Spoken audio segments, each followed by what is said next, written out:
All right, everybody.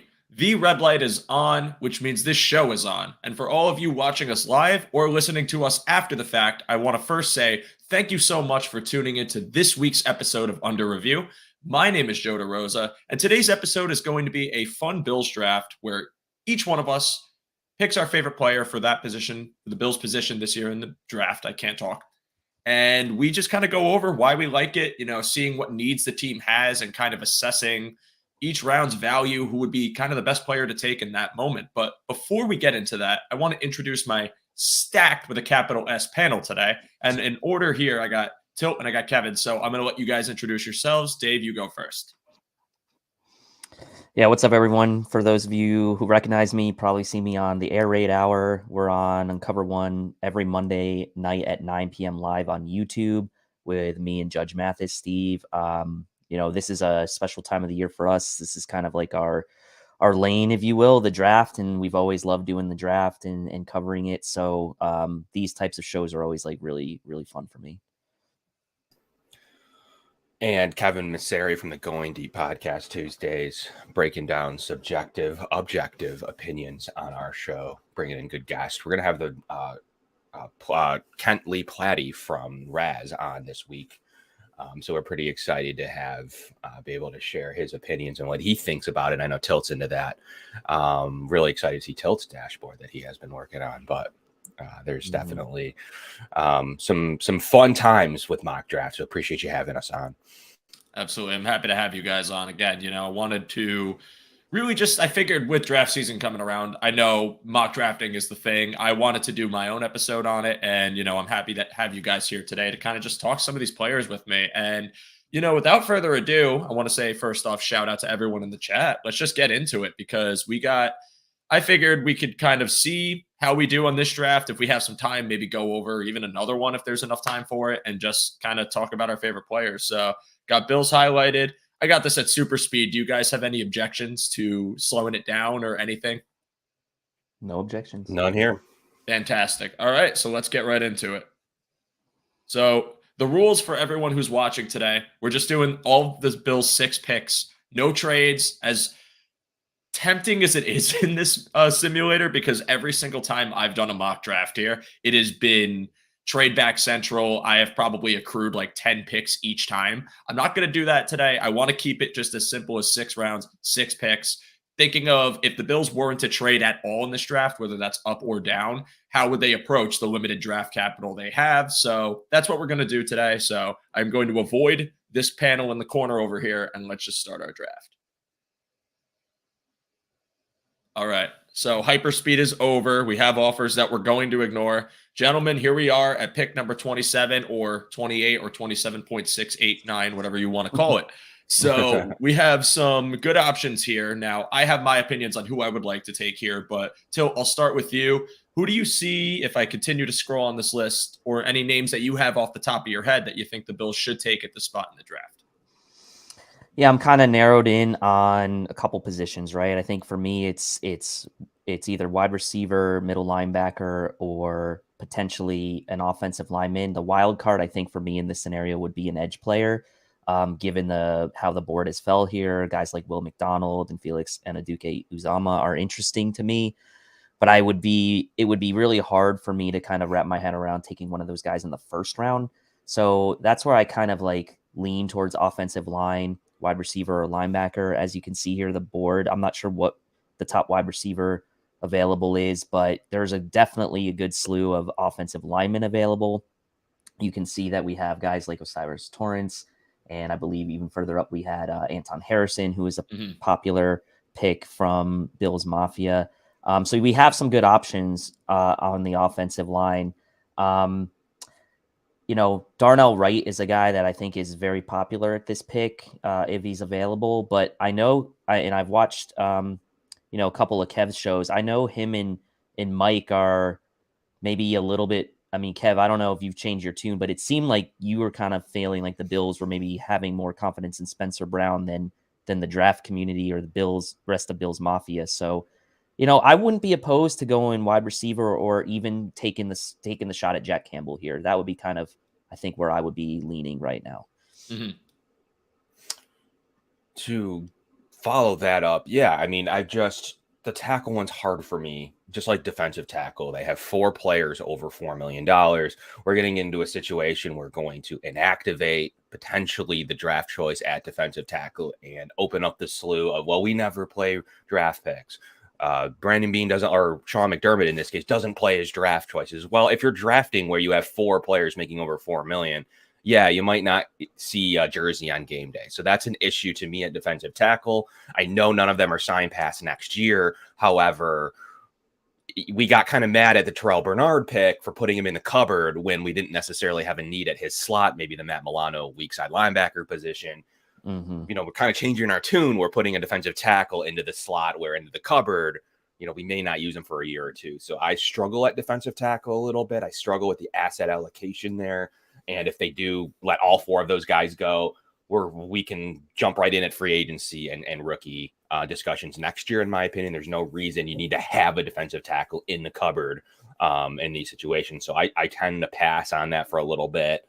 I like Dalton Kincaid a ton if he's available there in this situation. I don't believe that they'll use tight end from what I've heard this early, especially with the loaded class. If Dalton Kincaid's there, that means we're going to have a good choice at a tight end later on in this draft. I lean toward Josh Downs in the availability list here. I think that he kind of is the last remaining receiver for me personally. I could see the need for linebacker with them all still being on the board. I'm hopeful that we see one in the second round. But Josh Downs has always been a power slot. He's always been a guy that could step up Josh Allen's availability on day one with a receiver that's going to always be open. He was the best player on the field at North Carolina. And I think he's higher than 40th on PFF has him. I think he's by far more in the 25 to 32 range in this draft. So he would be who I would pick with the way this board fell. And then we can focus on everything else in this draft. And yeah, like Tilt said, I don't believe that they're super into tackle. However, if the board does fall a certain way, Beane's going to take his best rated player. They love Spencer Brown a lot. And it's going to be a big problem when Anton Harrison gets drafted and he doesn't play day one. Yeah. And to both of your points, so I do agree with the idea, first off, that Josh Downs is higher value than he's been projected. I think he is a super slot. I think he is probably the closest to the surefire slot you're going to get in this draft. I know that there was some concerns about his size, but I don't think it matters as much because the role you would be having him in, especially in the Bills offense, would be that power slot option. And, you know, Beasley was playing there. And if I recall correctly, Beasley weighed in or measured in at 5'10". So you have about like a 1 or 2 inch drop off there where I don't see it as a problem. And also when you watch Josh Downs' film and you watch him on tape, just his footwork is insane. He's so good at moving after the catch. He's sure-handed. I mean, for me, it's kind of incredible that he's so low in projection, but I also do understand that when your biggest, I guess, draw to you is just being a pure slot receiver, you're looking at people that probably can provide more value at the wide receiver position, which is why he's not at the top of the totem pole. So I do understand that as well. And if they aren't actually interested or as interested in tackle, then I do see a world where they might pass up on Anton Harrison or DeJuan Jones, whoever might be there at 27 and a half, whatever you want to call it, just because I do think that if they love Spencer Brown, they want to ride with Spencer Brown for the season, see how he does in year 3. Maybe his back is healthy and he has a full training camp in store for him. Then I could see a world where they avoid going offensive line, even avoid going receiver, and much to a lot of Bills fans' dismay, go edge rusher, because I feel like whether we like it or not, D-line is a problem. The middle of the D-line is a problem, but also the edge rushing is a problem. I mean, I liked A.J. Epinez a season, but he's definitely not going to settle down as your top pass rusher, and barring some sort of insane leap in his development. Von Miller's ACL is a question mark. Rousseau I like, but outside of Rousseau, Basham is a question mark as well as far as how he's developing and his effectiveness. I see a very realistic scenario where this team decides to take edge at that first pick, and it's why I think in this circumstance, given how this board has fallen, I'm rocking with either going with, even though I just said they love Spencer Brown, I do like Anton Harrison a lot. I think there's a world where they do it, or maybe even Will McDonald or Uzama here. So I would say, what do you guys think, given this cream of the crop we got in front of us, what we should go with here for our pick? Man, that's tough. I mean, I think for me, I would narrow it down to Campbell, Downs, or one of the two edge guys that you mentioned, McDonald or Uzama. I think those 4 guys would be the short list for me. Curious to hear what Kev thinks about that. It's going to be harder for me to assume I can get a day one starter at my slot position later on. I know there's some guys we all like in this draft, and I think that's true for me at every position. So that's like the number one thing I hear is, well, you can get Michael Wilson late, you can get Yossi Voss later, you can get depending on who, I've heard a lot of different names, Bryce Ford Wheaton, sure, but you can also do that at a lot of position groups. To me, I think the ability to score a slot this early in a year, we need to get Josh Weapons. I don't think interior lines as big of a need as everyone's talking about. I don't know for sure. Same thing that I feel at defensive tackle, if they go out and get an interior guy like Osiris Torrence now, after replacing him with potentially 2 starting guards that they brought in free agency. I do think there's probably a long-term need for Mitch Morse, but for me, I lead in Josh Downs, but I do see that edge is probably higher than most people are talking about.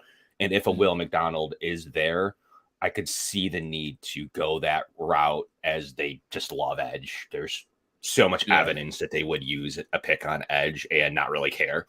So potentially move one of the guys they have in this scenario too. So it's totally, for me, I'm split on the fence between if they would get a high value selection like Will McDonald or Downs. I lean Downs, but I could see them selecting McDonald here if he happened to be on the board. If he's off the board, I think it's a lot easier of a choice.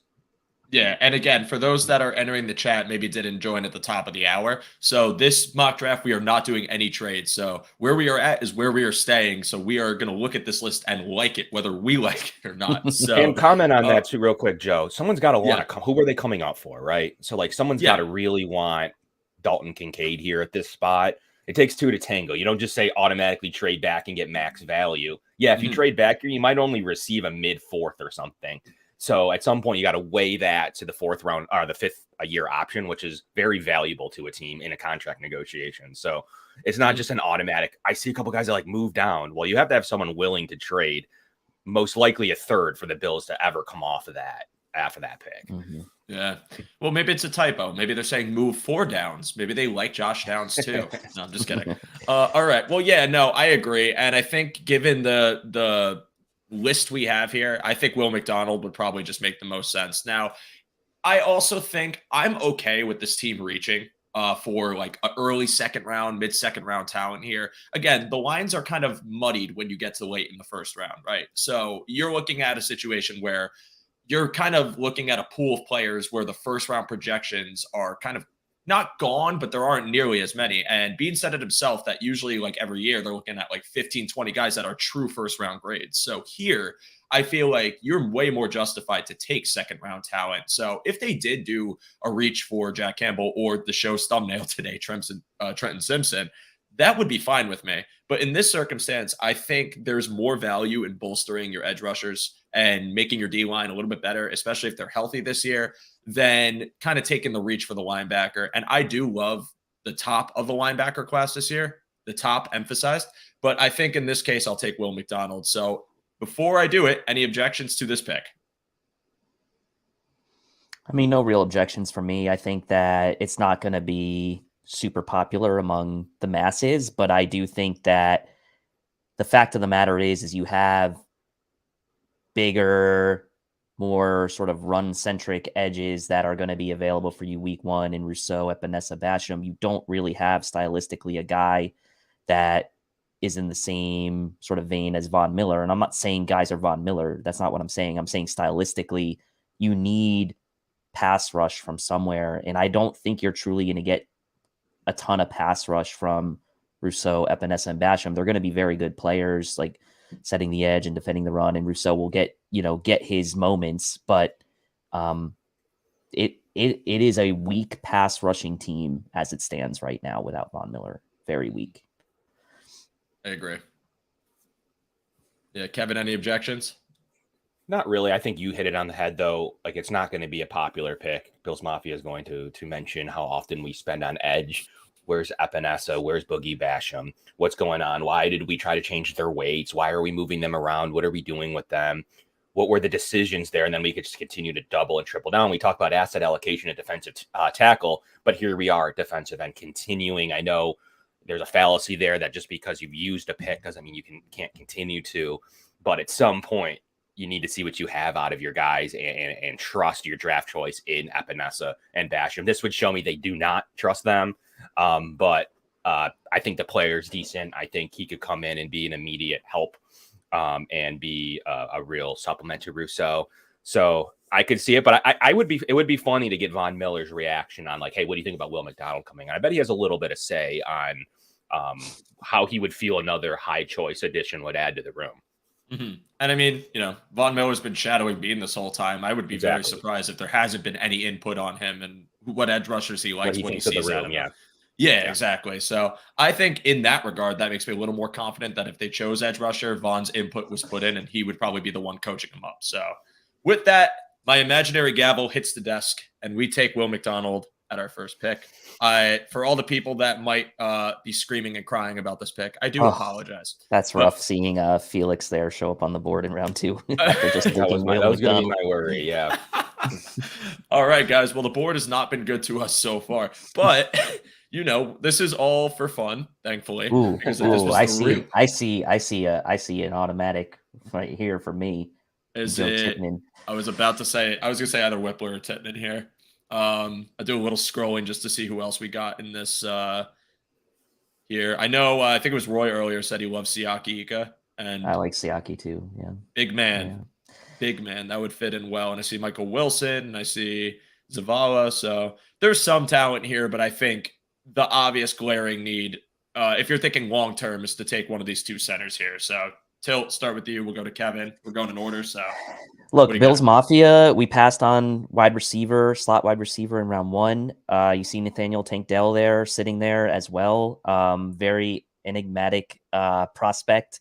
I would say a lot of people love Tank Dell. A lot of people are worried about his size and stature not translating. And we've seen guys like Rondale Moore that are kind of in that same physical profile struggle a bit to get their careers off the ground with injuries. Not that Rondale Moore hasn't been talented, but in smaller guys like this, the bar to have a successful career is pretty high in kind of overcoming some of those physical limitations from a size standpoint. Obviously, from a speed and yak and all that, he's excellent. But we also know that the Bills 2 years ago passed on Creed Humphrey and took Boogie Basham. We see Joe Tittman and Luke Whippler sitting there. Do we have a long-term sort of plan for when Mitch Morse kind of heads off into the sunset? We do have guys like Bates and McGovern who have played center. So maybe it's not as big of a need as maybe some Bills Mafia are making it out to be. I think if you go for like upside here, you probably would pick a Tank Dell. If you go for a little bit of balancing current versus future, maybe shorter term future needs, you maybe go with a guy like Joe Tittman. I would be curious to see what linebackers are available as well. If a guy like Demario Overshone is available, he would be intriguing to me, given his physical sort of upside. But this is tough. The value here to me looks like Joe Tittman, but I could also be swayed to picking a guy like Tank Dell or possibly Demario Overshone if he was available. Mm-hmm. The runner they just had was disappointing with Simpson and Bergeron back-to-back. Those both would have been high considerations there. Simpson would have been it for me, for sure. If he was there. So I don't think they stay so difference to my opinion on trading back in the first. I don't know how realistic that is. I really don't. Bean doesn't really like to move out in considering the year he wanted to move out when he had Rousseau, but wanted to make sure he secured Rousseau. And that's exactly how Bean thinks. I don't think he's one to like to sit there and wait for his guy after, maybe securing a early day 3 or late day 2 pick. I think he'd trade if Simpson or Bergeron are targets. He's not going to sit there when they're still on the board.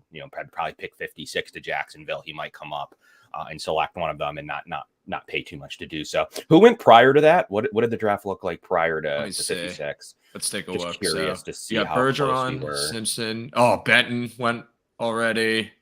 Okay. Downs is gone. Tampa takes Hendon Hooker. That's interesting. Henley to the Steelers. Musgrave to the Lions. Okay. So The basically, all yeah. of these players that I would 100% be like interested in looking at. I mean, yeah, all of his range, like Oh. even the Jalen Hyatt, really. I mean, this whole range, I don't see him sitting there. This is so brutal, man. Let's yeah. Sorry. But is Marvin seeing as Mims we did- available? Is Let's Marvin take a Mims look. available? Let's look. Because I really Yeah. love Marvin Mims if he's available. I think he's a little bit undervalued in this as a receiver. Like Carl Brooks too, but we took the edge. Might I be. do like Cedric Tillman as well. Tillman's still there. Shoemaker's still there. Yeah, I don't know. He might have gotten grabbed. Maybe just filter on receiver really quick. Yeah, let's see. And see. Let's do Mims here. Actually, no, it's just going to take me Scroll, out of the page. scroll up to the top to the Gotcha. best of it. Yep, there you go. Filter by position. There we go. Sorry, boys. It's all good. I'm so used to just looking at the board and go up. going for it that I end up just passing. So he's right here. Yeah. Ooh, that would be very tempting for me. I think he should be higher than guys like A.T. Perry and Rashee Rice, and I actually really love Tyler Scott as well. Mhm. And Jaden Reed as well. He's been a riser. Yeah, I did a little bit of analysis on sort of TDN's big board and where they've seen the most changes up and down on their board since February. And Jaden Reed has gone up like 70 spots for them. But for me, out of this group, I think I like Marvin Mims the best. Just given his complete sort of body of work. I think he plays bigger than his size as well. My vote here would be Marvin Mims. I think we passed on Josh Downs in the first, but I think Marvin Mims here in the second would be really, really a solid pick, and not a huge, I don't think, downgrade from Downs necessarily. I still think he's got a What's the pretty tackle room look like, just for fun? For What's the available funsies, tackles? let's take a Just look. curious. I don't think it's much, but Freeland's still there. Steen, I've Yeah, seen some stuff no. about too. I know Nothing. Saldiveri's gotten some good grades too. yeah, nothing jumps out to me there to need for an immediate selection there. So that's pretty thin. Yeah, man. Yeah, this board is not falling our way today, guys. No, it wasn't a great pick 59 here for the team. I don't think they're happy. That's why they trade up, though, in my opinion. I think that's more the realistic option to secure the linebacker. They could go. What linebackers are available, by the We'll way? see Can now. we filter see if like Dorian Thompson or Overshown? I think He's they should be available. there. They usually are at this point. Like Or Pace Dorian Jr. Williams, excuse me. Yeah. I mean, Williams and Overshown would be in consideration for me here. I would probably, if it was me, I'd probably pick Mims and hope that Overshown got to me maybe in round 3. And I would consider that. Mm-hmm. My thing with linebacker this point in the draft, though, is I feel like if you were to take someone with your first or second pick, and you're talking about Campbell or Simpson, to me, those are guys that are coming in to be not guaranteed. Nothing's ever guaranteed, but they have very good chances to be your plug and play starter as soon as they come into the league. I worry that you're not really doing anything besides clogging the linebacker room with people that aren't really capable of handling that spot if you take someone later on, because it did Bernard last year. We already have Dotson. Obviously, Matakevich sits on special teams, but I don't think there's someone, once you hit that kind of drop off in the linebacker class, that would be, in my opinion, worth taking with the later picks, because I don't think they're going to develop into anything more than what we've already seen out of the linebacker room beyond Edmonds and Mulatto. So that's just my worry for it. That's possible. I think the same argument is the same for right tackle, right? If you don't take the guy at 27, like Darnell Wright, like what is the point of taking a guy like, I don't know, Blake Freeland here, and it's just going to clog up and you kind of have like potentially Spencer Brown, the same guy as Spencer Brown. So it's like, what do you do? So for me, my vote here is Mims. That's kind of where I would land. Yeah, I'm fine with taking Mims and a good receiver, but I also think life after Mitch Morse is, in my opinion, and this is something I've said on multiple episodes, a reality that's starting to kind of surface. I'm worried about another concussion. I'm worried about what that does to him, if that has to force him into a situation where he might have to end his career. I think if you have two centers sitting there for you, I don't think they're going to be there in round 3. I like both Whippler and I like Tittman. I think they're both dogs. I think you also get the benefit of not only having depth for Morse this season, but also interior O-line depth in general. I'm fine with taking Mims, but I also would be willing to take the center. So I would say, Kevin, you're going to have to be the tiebreaker here, or find a third person and just send this into chaos. No, I probably don't. I don't have a third person. In this scenario, I don't think the board fell very well for him. But I think to me, I think there's enough receivers there, and I think we can hope Mims falls based on the board. And I'm feeling pretty confident I can maybe select him in the third. I'm leaning interior. I think that, just as I said, that I don't think they have a lot of good starters there. This would be a cupboard play. This would be someone I do not expect to play day one. I really wouldn't. But it's important to get him in the system, to get him with Aaron Cromer, to get him with Josh for a year. I think it's an important room to get going. I like Luke Whippler a lot, but I do like Joe Tippmann. So I am flexible on which way they go here. So I'll leave it up to the room which center they like more. But I think that getting a guy in there day one that could be on a rookie contract, you have a really good value on for 4 years, I think is huge for this team. And if we already punted on receiver once, I think they'd be willing to wait to the third. And that would probably be my selection in the third, though, would be absolutely needing a receiver. And all these picks are going to be, I mean, when you have a roster as top heavy as the Bills roster, like at some point, everything's going to become a depth piece or a future piece. Like, immediate impact starters don't happen to good teams because you're a good team unless you lost a bunch of your free agents, which the Bills you're really the freaking didn't. Chiefs, right? Yeah, and you nail your draft class. But like the Bills didn't lose that many people outside of Edmonds. And like, yeah, Singletary's gone. There's some players that did. How about we just double down on edge? Oh, you know what? I was thinking that too. Like we did already. We've done it already. You know what? Like, I mean, they've done it. Yeah. Let's go. Let's scroll all the way down and take like a 6-round talent here, and let's just send this chat into chaos. Well, that's the Bill Belichick. The chat already hates us, so. Wait, no, I need to find this comment. I think it was DF Forever who actually donated to the show. Not happy with us and said horrible first pick, but still DF. That had me dying. I was trying so hard. He's got his own board apparently. He said, Mims is a third round guy. I mean, I guess he's got a board. Yeah. This is also a great comment. You guys are fired already. Oh, wait. All right. Well, I love this chat and I love the contributions. Keep it up. This is a blast. But I choose Whippler. But personally, I think Tippmann. I have Tippmann. Them too. If they're both there, that's a good scenario. If they are looking to select the center, I think that we passed on Creed Humphrey, and a lot of people like to remind us of that.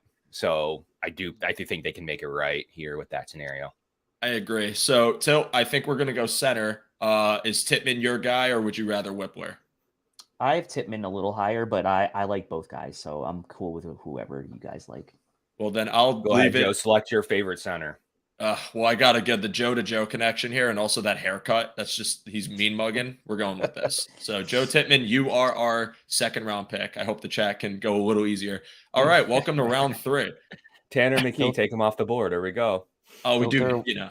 Filter receiver, please. See who's there. If Mims isn't there. But Jaden Reed's there.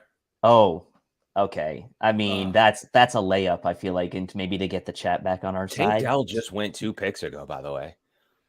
I don't really have that much of like a marriage to the idea of Tank Dell. Like, I would not be mad if they picked him. Neither. But I just like the value there. Yeah. Like, because I think the thing is his size is really what's making him drop in boards. But he does, as far as his route running goes, as far as his ability goes, looks like a stud. But I freaking love Jaden Reed, dude. And I had a few weeks ago when Bruce Nolan came on, we were just fawning over him for like 5 minutes. This would be my pick 3 right here. I mean, this to me is the easiest pick. Let's see. I'm just curious where he went. Definitely higher up. So Houston. Texans. 73. So there you go, DF. I mean, even your friendly mock draft generator has him as a high 3rd. So, I'm fine with. Yeah, we need a receiver. I missed her. I took. I would have taken Downs and 1. So absolutely. There's I think Jaden Reed might give us some. Might get us back on the chat side a little bit if we take him. You know what? When I like came up with this for this week's episode, I knew that like. Part of the reason I wanted to do it is because everyone was probably going to disagree. So it was going to make it so much more fun. And I love it so much. I'm happy. Yeah, outside if you would have gotten someone crazy that fell, everyone was going to disagree. So, and we're also not trading. So like, that's going to make things difficult. Like if this was one of my normal mock drafts, I would have moved around like 100 times by now. It would have been so unrealistic, but is the panel cool with Jaden Reed? Yeah. No Yeah, problems. definitely. All right. Plus, Jaden Reed, he wants to be a Bill. Said in his combine press conference, he idols and would love to be with Stephon Diggs. I think he's been in talks with the Bills. I think it's a natural selection, especially if they waited. Yeah. and this will be the 3rd round pick. He's Gavel got some down. swagger too, which I think the room needs a little bit of outside of Stephon Diggs. Like Gabe Davis has a little bit of that, but like I feel like Jaden Reed has like more of like the Stephon Diggs swagger to his game than the Gabe Davis. And I really don't think the rest of the room has. I mean, this is going to sound bad. I don't think the rest of the room has any swagger. Like Khalil Shakir doesn't strike me as a guy with any swagger to his game. Like he's a good player and a good prospect, but I don't know. I feel like sometimes as a receiver, you kind of need that, not to be like a diva or anything, but you kind of like need that confidence. And you like part of that is just this sort of fabric of being a wide receiver, I feel like. But anyway. Yeah, I've watched like few of Jaden Reed's games, and I've seen that kind of the chirping at the end, kind of the like the dancing, the celebrating. Like I'm someone who is all for it, and I love having that character to the team. I think him and Diggs would get along. I also think they're similar players and similar. Well, he's a similar prospect, I should say. And you can put Jaden Reed wherever you want. And I've said it before when we did a receiver show. They value the versatility. I don't think they truly want to take a prospect that's only going to do one thing. As much as there are some prospects like Downs or Tank Dell that could be viable slot options, but give you that kind of security blanket. I think they would love to have someone that they could rotate and kind of get back to that, what they were doing this past season, where Diggs had that kind of super slot role every now and then. I think you could see that again if you were to bring someone like Jaden Reed in, and it would just create some mismatches, some tougher game plans for defenses. So he 5'11". Like I mean, I keep hearing this Smurf talk. Like I don't understand it.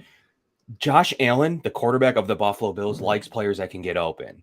He likes players that can win at the line of scrimmage. He likes players that have yards of separation, and he throws to those players. It's the quarterback. He has told the scouting team, he has told the roster what he likes out of the receiver position. It's not a certain, like Bean went out and tried to get Kelvin Benjamin early on in his career.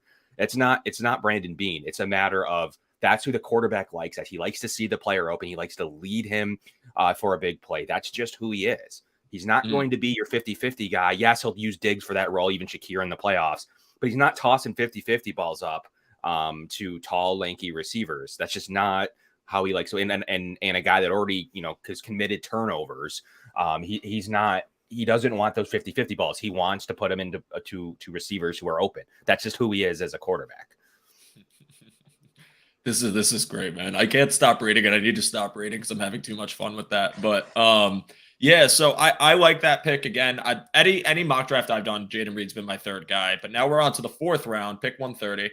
And honestly, right off the bat, I'm seeing Kobe Turner, and I think interior D-line would be a good pick here. But I know Anthony Johnson, if you want to put some depth in that safety room, even though they did bring in Rapp, who might be more of like a linebacker. You got Ivan Pace down here, who's still available.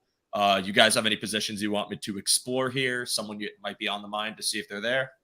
I mean, I like Kobe Turner. The pick there, though, is he's going to be more of an Ed Oliver replacement in a year's time, probably, and back up to Ed Oliver at the 3 tech. He's primarily B-gapped, so that's your classic kind of 3 tech, 4-eye alignment for Wake Forest. Now, he does have some versatility, but if you're expecting to go with beef at the D-line and kind of have more of a direct backup to Daquan Jones, that's not the guy. Now, if you are, again, as Kev puts it, and I like this phrase, putting it in the cupboard, having a guy that could potentially be to fill in if the future beyond 2023 for the Bills doesn't include Ed Oliver, which at this stage in the game looks likely to be the case, right? That he's not going to be here beyond this year, and we'll see. That would be a good pick with Kobe Turner. I know the film guys like Pro Ant and Russ Brown really like Turner's game, feel like he's undervalued. He's obviously risen up immensely on these boards lately,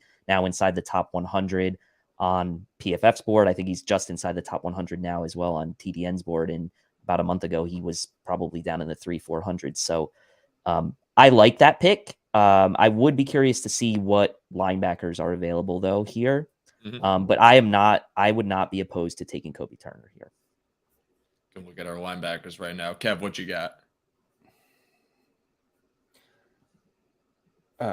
For me, I agree with Till. I think putting a 3 tech into the cupboard isn't my isn't in my play, isn't in my card for right now. I think there's other things that they could do here. I like Pace. I think he might be one of the only guys left that might have enough to compete. I don't really like a lot of that room that's remaining. I think he can do he did a lot of different things at Cincinnati. I'm a big Sean Tucker fan, and I saw him sitting there sticking out like a sore thumb to me. I don't love some of the late round running backs. I think he can add a lot to the room. I'm assuming Roshan went. Is he gone? I'm assuming. So to me, like I love Sean Tucker. I think he can add a different dynamic. He is a okay, there's Roshan. There's not a lot of people that left there at the running back room. I think he could add a final piece, but if we're not thinking running back, I like Coburn even a little bit better than I do Kobe Turner, but that's my personal opinion on his archetype and what he's able to do in the defense. So if we're leaning defense, I would like to put a different style into the pipeline than I wouldn't necessarily the Ed Oliver replacement, who's not going to play this year. And the team may or may not resign. I don't know. It's Terrell Bernardi, but even less so for me. So I'm personally leaning Pace. I'm leaning Sean Tucker, or if we want to go defensive tackle, I was going to actually ask where Coburn was. I will say this about Pace, right? And like people will maybe not like that pick because it's not like necessarily like a true Mike replacement for Edmonds. But the one thing that Pace was pretty good, well, not one, but one of the things he was good at, similar to Terrell Bernard in college, is he's a pretty good pass rusher. And right, and if we're trying to get creative with our pass rush, we've gotten a guy like McDonald early. We still need a linebacker. If we want to add juice to the pass rush and not necessarily have to dedicate it to a pure edge player, Pace is not a bad option here because he could give the Bills a little bit of flexibility on where they use him, get him in the system. And the question has always been, is like, how creative can this defense really get now with Sean McDermott taking over? It's going to be stylistically a bit different than sort of the vanilla Leslie Frazier defense, I think. So he may look at a guy like Pace and say, hey, I can use this guy in some interesting ways. Like I've used guys like Lorenzo Alexander in the past. I'm not saying he's a 1-for-1 for Lorenzo, but like a versatile type of linebacker who can kind of be used all over the field. So I kind of with Kev. I like Pace here, especially if we're not going to go IDL. I would strongly consider Ivan Pace. Yeah. Real quick, DF, thank you again. I don't think the Bills, I don't think the Bill, I mean, I would say it's a long shot that the Bills would take him just because it would be kind of definitely out of the ordinary type of player for them, but maybe that's what they need to do potentially.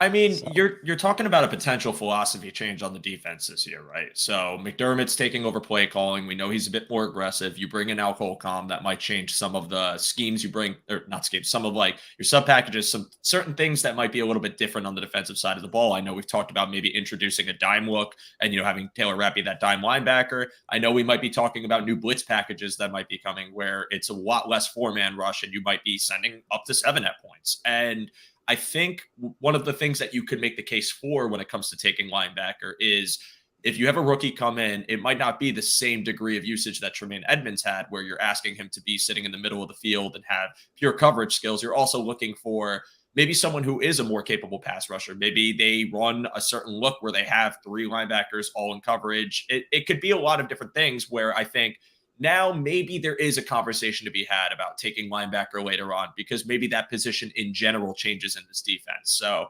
in that regard, I am fine with taking Ivan Pace here. I mean, yeah, again, I just want a different defensive tackle if that's the way you want to go. Like they brought in Roy from LSU. I think Coburn would be more of their style. I think they're looking over 305 plus personally. Right. I mean, they're tipping their hand a little bit there. Daquan Jones is getting old. And we're talking the same thing we did in interior offensive line. You'd have to consider that. I just think there's still a scenario they keep at Oliver and then we never play him. So if you want to go defensive tackle, I'm cool with it, but I'd probably am leaning more toward Coburn or Roy. Even they brought him in for a visit. Gervin Dexter they brought in as well. So those are all guys 6'10" or bigger. So I doubt he is. Yeah. No, I don't think so. No. Yeah, no, he would have been probably like a second, third at the worst, I think. You never know if PFF blesses it. I think. I think. So This is tough, man. This late and like just determining what you'd want to bring in. I mean, I think we have a big linebacker room, but I could see the case for Ivan Pace. No pun intended, no rhyme intended. I do like getting some interior D line, especially a big body. So I do like either Coburn or Turner. So this is tough. Tilt, what do you think? What do you think we're picking here? Look, for fun and for creativity, I'd go with Pace.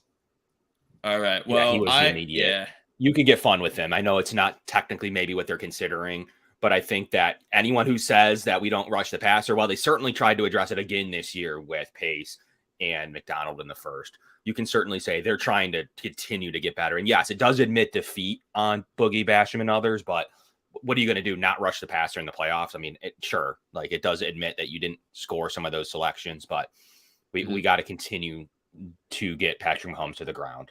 I saw someone mention Broderick Martin too. He is still there, kind of the same idea of like bringing in a DL. But is it Broderick? What I don't know too much about him. What are his like measurements? Do you guys know more about like how he plays? Yeah, I mean, look, let me just pull. I have his exact measurements here, so let me just pull them up. I don't want to say something wrong here, and I have some notes on him as well. Broderick Martin. 6'5", 320. So seems like he would probably he is definitely on the taller side, I guess, of the defensive tackles that the Bills have looked at. But he certainly would look like he'd be more of that sort of more immediate backup to a Daquan Jones. But I don't know. For me personally, like I think there's not enough consensus on him at this stage that I would be willing to kind of take the chance and waiting to see if a similar type of player was available later. Like you have guys like Dante Sills, who, if you want a similar type of player, maybe, or Cameron Young. I don't know if Cameron Young's still available, but I really like him at IDL as more of like a really run stuffing type. Maybe we can take a look to see if he's still available, sort of where PFF projects him at the IDL, because then I would be like, okay, maybe Pace Cameron Young would be a nice combo. Actually, can you check to see if Cameron Young is available still at the IDL? Let's take a look. I almost clicked interior IDL. Yeah, he's down here. Yeah, I really like him. Like he is definitely more of like that early down run stuffing player, but he's really good. And I know it's not like probably the pick you make here, but if you're really trying to kind of shore up your run D and you're not wanting to necessarily waste, I'll call it waste a pick, I'm putting a 3-tech in the cupboard, I would take Cameron Young later and take Ivan Pace here. Mm-hmm. Yeah, I think Young's gonna fall. I also think Turner and Coburn, like in these mocks, they generally fall pretty far too.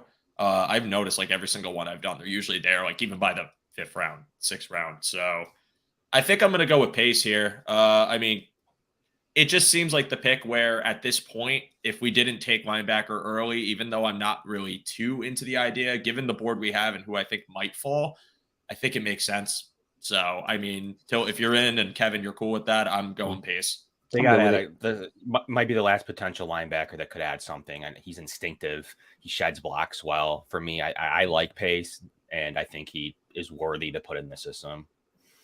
All right. The gavel's going down, everybody. Ivan Pace Jr., welcome to the Bills. All right. And look at that. We move on to our next pick. Well, it's only 137, so it's not far away. But we still got Kobe Turner on the board here. You still have Anthony Johnson. Hickman's still here. Vaughn, if you guys want to get a little crazy here and go running back. But I don't want to do that. Personally, I go back and forth on that. I mean, like they can obviously get out of Hines and Harris, like, but why put yourself in the position where like you have to make that decision, right? Like you signed Damian Harris, he's a very good NFL, like he's NFL ready. He's been in the NFL for a couple of years already, and he's been productive in the NFL. Like, why kind of waste that signing? Like to me, it's kind of a waste if you do that, because it's nothing to do financially, right? Because like you can get out of it, but it just seems like then like a waste of a signing and a waste of a pick. And I don't know. I'm kind of cool like not taking running back at all in the draft. What's its UDFA? Yeah. Yeah. So our board here, I mean, we got Turner. It's we're starting to enter the territory. You got Martin still here. He's still here. I'd imagine Cam Young's still going to be here. Let's take a look. I think Martin is a nice option. Like if you want another tweener, right? If you want another guy like Tim Settle who sort of can kind of go back and forth between 1-tech and 3-tech. Now, I do think Tim Settle's a better 3-tech than he is 1-tech, but the Bills have shown a history of wanting guys that could do either or. They've been really limited in the guys that they've kind of designated into one position, right? Like Star, Daquan Jones. They really only have had one guy like that on the roster at any time. Now, I'm not saying they won't go away from that, but like they haven't shown the history of going for like those true run stuffing guys as far as having like a ton of depth there. Maybe this is the year. Can you check tight end? Oh yes, I actually forgot about. I do think they'd prefer to leave this draft. We may have missed it a couple rounds, but I do think they. I mean, my pick is Kuntz all day. Yeah. Like I don't have another. I won't really feel persuaded to come off of him here. I think he has the archetype they're looking for. He has the profile. Sign me up. I'm good with that. Ability to be tight end too. Like I think we can get this interior D line next pick with who the best player left. Mm-hmm. But to me, I think they have a gaping hole here that they would select in this class. Payne Durham could be another one later, but I think Kuntz is. I mean, I really believe he could be the pick there in the 4th or 5th. Yeah, I think second tight end. I mean, I like Morris, but I think Raz for Kuntz. I mean, I know it's not everything, but 10.0. Yeah. Know that. I mean, yeah, I have no opposition to tight end. I mean, every mock draft I do, if Laporta's there, I've been taking him too because I love Laporta. But I know Kuntz also fits that mold as well. I think if you want to really get more creative with this offense, maybe add an extra component to blocking or maybe have a couple of 2 tight end looks. Like I love the idea of taking someone, and I think Kuntz is one of those guys when I think Eric made that thread, and I know you guys have talked about it, just kind of the list of the people that would actually fill here. Like Schumacher was one of them. Laporta was one of them. Obviously Meyer can do everything, but I think where you are now in the draft at 137, so close. I think these D tackles might fall a little bit. I think you could still get Cameron Young later on. So I think too. Yeah, I think Kuntz might be the go here. So we're going to take He's the archetype fit. He was in front of, their tight ends coach in the combine. I mean, personally, I think it's a shoe and they take a tight end later. Whereas I don't believe they take one in the first 2 rounds. I do believe he has his guy just like Higbee in LA. I think that they're looking the 4th and 5th rounds for this, and Kuntz sticks out to me. Yeah, I'm with Kev on this. Yeah, and I don't think that takes anything away from Knox either, because I know some people were concerned about like, oh, maybe we're paying Dawson Knox all this money. Like, why would we draft another tight end? It doesn't at all. Yeah, we're paying Morse a lot of money too. I mean, it doesn't really. No, so I'm all for bolstering offense. I'm all for adding another tight end here. So gavel down, let's do it. Yeah, Rob Boris is probably banging the table at this point for somebody. So all right, welcome to 205. This is it. Apparently, our needs are defensive back. Broderick Martin is right there. Mm-hmm. He's right there at 205. I can really round out the draft. I feel like because you could do some things with him. You could kind of figure out where you would want to put him. I know where did Kev's guy go? Colburn, did he go too far behind this, or was he already gone on the last round? I don't think he got picked. I think all 3 of them were available on the last pick. Yossi Voss went 174. No way. Yeah, he's going in the 3rd round. Really? You have him going that high? Yeah. Yeah, he went with the Senior Bowl he had. I think he was the player of the week. I mean, yeah. I mean, I'm not opposed to Martin here either. I mean, you can look down. You have Trey Dean. I like Trey Dean. Yeah, he's a player you can do a lot with. But he had a horrible what's it called? Shrine Bowl, yeah. But that may be a blessing in disguise, with him moving down. Push himself to the 6th. This is also a popular area for people to take running backs. I know Mo Ibrahim is a popular pick amongst Bill's community, but he's got the age and injury history. But again, be a very low investment here. I mean, I probably would go with Martin or Cameron Young if it was me, just to kind of maybe shore up that interior D line just a little more. But I could also maybe be persuaded to, like, if there's like a late round athletic Tackle, offensive tackle, I could be persuaded for that. But I think for me, I'd love to come out of this draft with like at least one one kind of. I personally would want to come out of the draft with an interior defensive line at some point. I know Keanu Benton was picked way earlier, but like guys like that, I think are really popular with the community. Like people see the need for us to be able to kind of bolster that run D. So I don't know. I think this is like a wild card anyway. You can kind of go any direction here.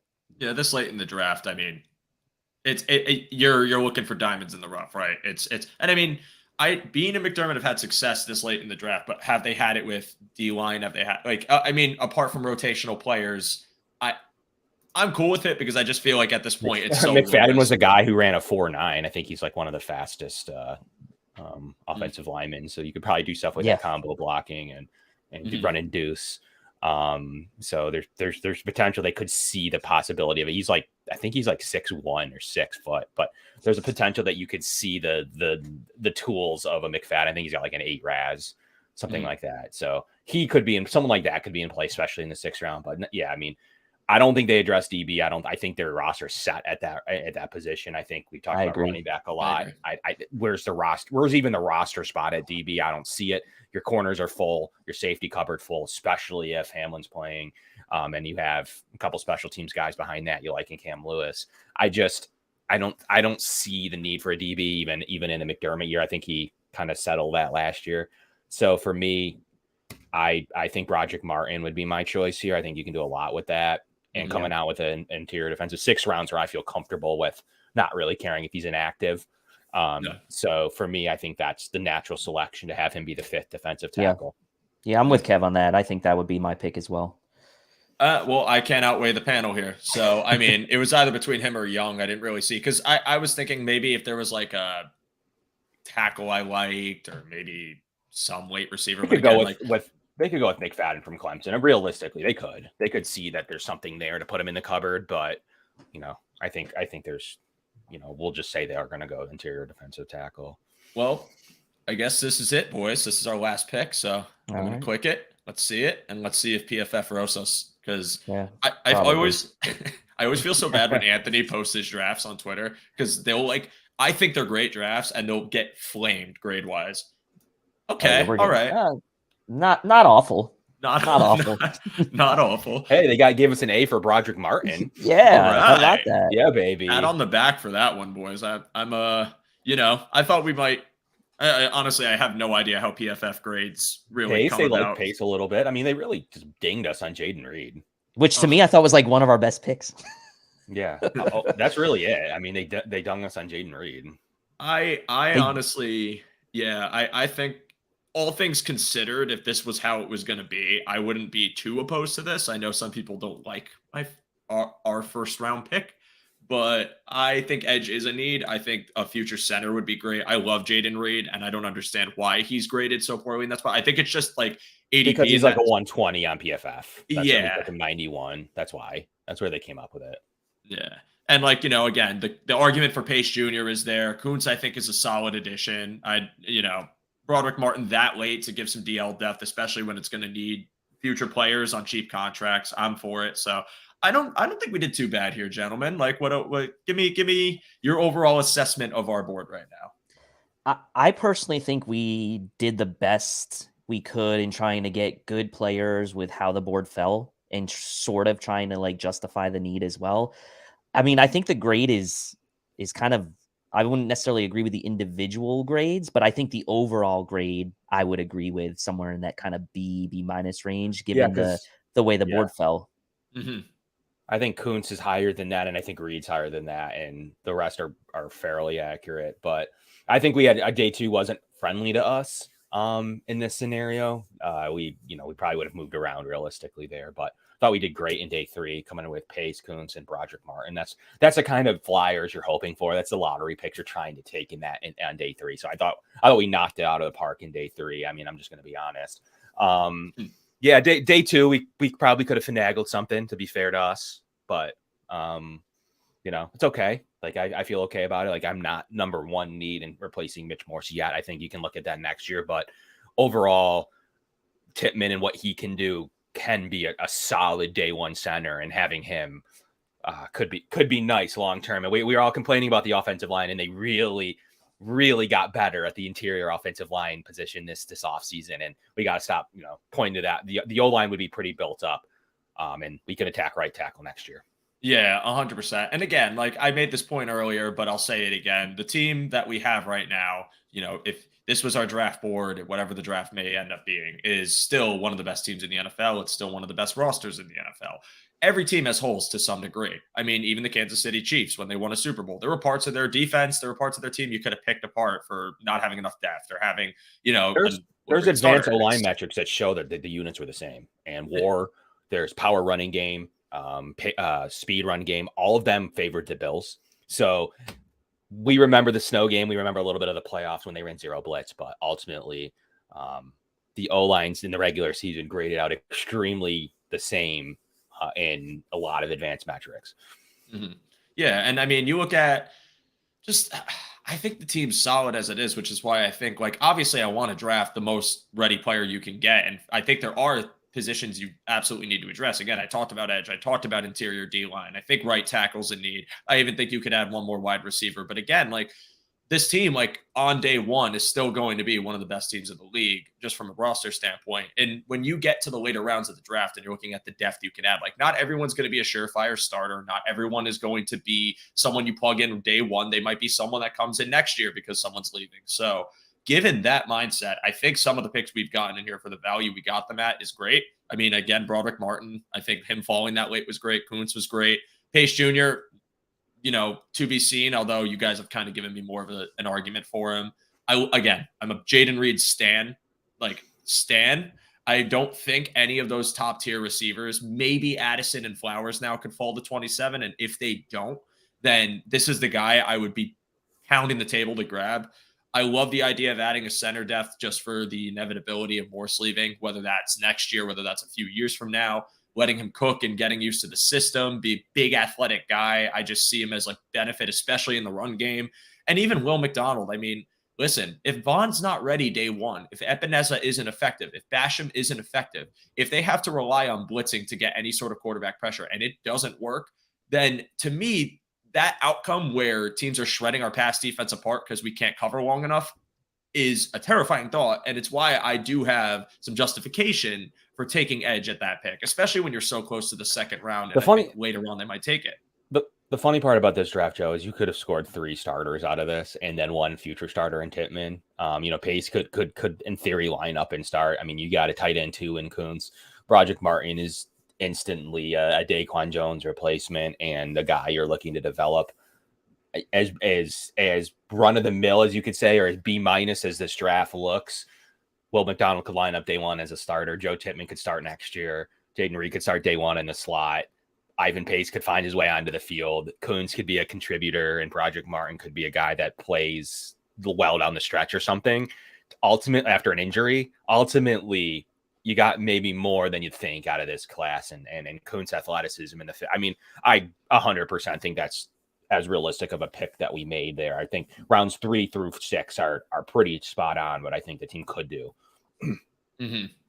Yeah. So I want to pose this question because I do think he did give us some comedy and also completely roasted us. But it is a worthy question of asking too, which is, is edge round 1 defeat? Like, is it admitting defeat for past picks? Is it kind of like a waving the white flag? We need to do this again. I'll let you guys answer that, and then I'll give my thoughts. My thought is, in this particular scenario, it's not necessarily admitting defeat. I think it's 2 things. It's one, getting a different style player into the edge room than what the Bills have really had in the past. And the 3 guys that I keep coming back to, Epinesa, Basham, and Rousseau, are not like Will McDonald at all, right? And the fact of the matter is you need to get to the quarterback, and we saw how good the Bills were early in the season with Von Miller having that perfect sort of complement to Greg Rousseau on the other side. You have a lengthier edge guy who can get up, swat the ball down, play well against the run in Rousseau, and then you have your pass rusher, the guy that's going to actually get to the quarterback more times than Rousseau. And to me, stylistically, I think it's saying we need to have someone here that can do that while Von Miller's on the mend. The investment we made in Von Miller, to me, shows that is important to the Bills. And so to me, I think it's more of like, we need to almost not get insurance for that investment, but we need someone stylistically that's more like Von Miller to kind of take this pass rush to the next level. So I don't necessarily think it's admitting defeat. I think it's more of like a change of style than what they've drafted in the past. Mm-hmm. I mean, yeah, sure. I mean, if we're talking about a draft from 4 years ago where you took, AJ Epinesa, sure, I guess it's admitting defeat in a way, but so like, no GM's perfect and you've had misses. I think Epinesa is a perfectly fine rotational defensive end, 6 sacks. I like that. Like, I mean, that's he'd be a defensive end too on a lot of teams. So sure, I guess they whiffed on Boogie Basham. If you want to go, the pick never made a ton of sense. Rousseau, they certainly did not whiff on. So yes, admitting defeat is relative. But they're saying, yeah, we need, you need another pass rusher in the system. We're getting a top end one, in our opinion, here in the draft. We're going to pair him with Rousseau and Von Miller and, Epinesa, who's now a 4th defensive end. Like, yeah, I mean, that sounds like we have a stud defensive end room now. So I think that's what they're rooting for. I think that the potential that Will McDonald or another edge could give them an elite edge unit is very enticing to them. Let's put it that way. More than it is admitting defeat on average guys like Basham than it is, we need to take this edge or this edge unit to an elite status. Will McDonald might be able to do that with Greg Rousseau. Imagine those bookends on your team for a long time as Von Miller finishes out his career. So that to them, I think, is as enticing as anything that they could do in this draft. So for sure, I mean, it's not my number one thing. I agree with so. But I also agree with Kevin in the sense that, like, you put a lot of eggs into the Von Miller basket, right? And it's like you saw what kind of effect it was without him there. Like, depth is still important to that room given the drop off we saw. So even if McDonald comes in day one, plays pretty well, and then you get Von Miller back, like, you're in a really good situation there. Now you have 2 guys that maybe then on third downs it's McDonald and Miller, right? And Rousseau maybe slides inside on third. Like, you just have some good options, I think, with that scenario. A Bills fan's going to be happy about taking another edge in round 1? No, they're not going to be, like, by and large, but I don't think we can rule it out. No, and I think where my idea of this is like, I don't view it as defeat, but I do think, because last season when you brought in Miller and you had the idea of Miller and then Epinesa was going to be depth, you're middle of the D line, Phillips bringing in Daquan Jones, Tim Settle, and then you have Group. They, when they were healthy at the beginning of the year, were a formidable unit. Something I thought was going to be like that all season. Obviously, injuries had a very large effect on how the D line performed, and I do think that it's not necessarily admitting defeat. I think any opportunity to add premier pass rushing talent, you're going to take it, especially when there are question marks. Again, Vaughn had an ACL injury. Von Miller's 33 years old. He's coming off this injury. We don't know how effective he'll be when he comes back. And I hate saying that because he's one of the best pass rushers of all time, but it's a conversation you have to have with his age. AJ Epinesa had a better year, but that was also backing up Von Miller and coming in and maybe having some late game pressures and sacks. Like, it wasn't something where you saw AJ Epinesa as the best player on the field. And that's the same argument for Boogie Basham. Rousseau, I love. I think he's developing well. I think he's a great run defender. I think he's going to get even better as a pass rusher this year. So I do think that was a great pick, and that was a first-round pick a few years ago.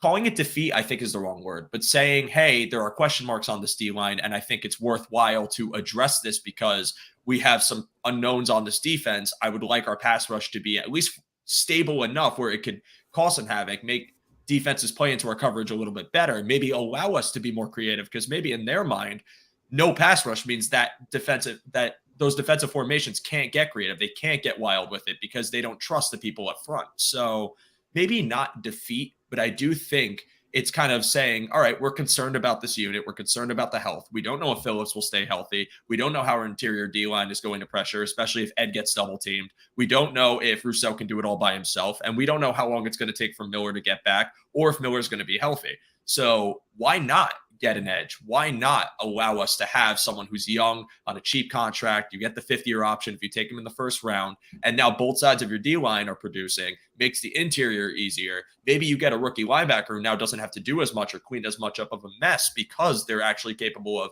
blowing plays up in the backfield. And now your secondary eats off that as well. I just see it as you are kind of addressing what could potentially be a glaring need by doing it. I don't think it admits defeat, but I do think it admits that they're concerned about the unit as a whole. So that's my take on that. Gentlemen, we are past 12 o'clock. It is time for us to sign off, but I do want to give you both the opportunity to plug anything you have coming up, anything you want to say, get off your chest. Well, for programming concerns at least. So Dave, I will start with you and we'll go to Kevin. Yeah, Monday we're back at it at the Air Raid Hour, 9 p.m. on YouTube, Cover One channel. Steve and I are now getting into kind of like our home stretch towards the draft. We'll be kind of working our way up the pyramid, so to speak, the next few weeks. We'll be looking at day 3, our favorite day 3 targets this show, and then we'll move into day 2 and day 1 as we get closer to the draft, and then work out what our coverage is going to be like during the draft. I know people are probably interested in what our coverage is going to be like. Kevin and I were on quite a bit last year live during the draft, so we'll see what Eric and the guys have in store for this year. But yeah, this is the home stretch. I would also just say, like, don't worry about like what people think of your mock drafts. Like, as we just saw in this exercise, like, it never goes how anyone thinks it's going to go. It's just a fun exercise to kind of see like what guys you like relative to other people. That's all it is, right? So just don't take it too seriously, I would say. To Tilt's point, don't get caught up in rankings either. Like, I think Tilt, like, I forgot who it was at some point who was much lower than, maybe it was even reading the second, much lower than their overall score. Mims, yeah. Oh, Mims, sorry. Mims, yeah, it was Mims. Yeah. Mims is probably very, like, even in this, he ended up going early in the 3rd round. They're very much not real, like, people try, PFF tries its best, ESPN tries, CBS. I like NFL Draft Buzz because it accumulates all of them and it gives me like at least a little bit more of a perception of where someone could be ranked. But as you hear risers, players aren't really risers. They're really more, we're more coming into where they might be actually on somebody's draft board. There's no real, so I like Mel Kiper not for his evaluations of players, not because he's really good at picking players, but because he talks to agents, he talks to teams, and he knows where players might actually go. Less about like where his evaluation is of a receiver, more about he's as connected as anybody in this industry. So Mel Kiper to me is someone, when he says something that someone might go in the early 1st round, he's heard that from someone probably pretty important. So for me, it's a matter of there's some tea leaves you can read, but ultimately you got to stay tuned to these draft rankings. Like, he's a 3rd round pick. We're guessing, but that doesn't mean that Ivan Pace isn't a 3rd rounder on everybody's board. And we just don't overly know about it. When the Bills go and take him in the 3rd, because they have a plan for him, we might consider it a reach, but realistically, Pace might be the guy they targeted all along. And this is just an example. So you can find me and Mike on Tuesdays at 7. We'll be doing the same. I'll be on draft coverage. 3 weeks from today, we'll be making, usually I get put on day 3. We'll be making selections Ivan Pace might be coming around the clock here as 3 weeks from today. So tune into our draft coverage all week long that week, and all of our individual shows as well. I'll probably see things a little bit differently and break down maybe a position each of us, like me and Mike. If you want receiver talk, you know where to find us Tuesdays at 7.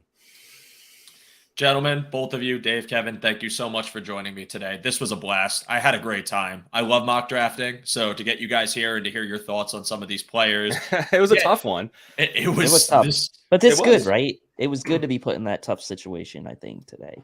You know, I know someone wanted to fire us after our first pick, but I think we're great GMs. Maybe. But anyways, for all of you in the chat today, thank you so much for contributing, chiming in. For anyone who donated, thank you so much. I really appreciate it. You guys were a blast to watch. I really respect everyone taking their time to come in here and give their thoughts. For all of you listening to us live, watching us live, listening to us after the fact, I want to say once again, thank you so much for tuning into this week's episode of Under Review.